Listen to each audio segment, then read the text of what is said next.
Arsenal are looking into the possibility of signing the RB Leipzig striker Benjamin Sesko this month.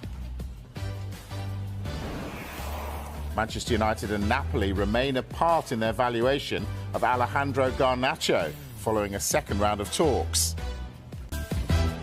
Nottingham Forest are ready to make a club record offer for the Wolves forward, Matheus Cunha. Isn't it? We'll talk more about Garnacho a little bit later on. We're also, by the way, awaiting news on the Marcus Rashford situation. Did train with the squad yesterday ahead of their Europa League tie with Rangers this evening. We know there's interest from Barcelona. His camp met with Barca execs on Tuesday this week, and there's also been interest from Borussia Dortmund as well.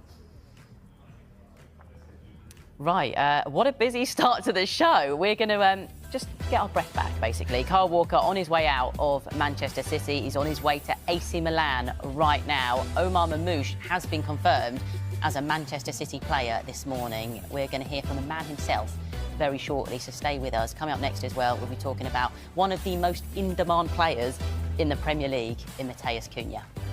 Everyone thinks that Arsenal got so much more experience because they finished close to Man City over the last few years. Liverpool got players in the team who've actually got over the line and won Premier Leagues. They know how to do it. I think not impossible. Of course it's not. And I hope it is going to be a tight race right to the end. But I just don't see Arsenal winning between now and the end of the season and not dropping any more points. I think it's such a calm head, isn't he? And it's interesting that you asked him that question about the type of captain that he is, because he doesn't seem to be the shouty one. I thought you were going to mention about the wage increase. That's a question you were going to allude.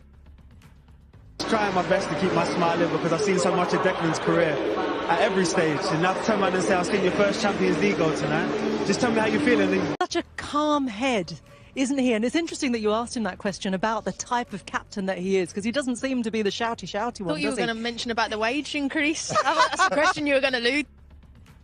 Trying my best to keep my smile in because I've seen so much of Declan's career at every stage. And now to turn around and say, I've seen your first Champions League goal tonight. Just tell me how you're feeling. Did you almost miss it, by the way? I'm so annoyed, honestly, because I had the same position against Man United in the Cup and I missed, and then the same there. So, look, I'm getting in the right positions, but I'm so happy, and yeah, hopefully many more to come.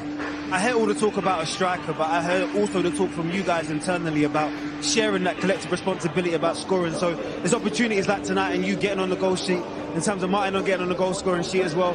Is that important in terms of... Yeah, it's so important. I think the manager, he's been on us really hard about midfielders arriving, because so many goals can come from there. It's down to us, to make up that extra 5-10 yards. And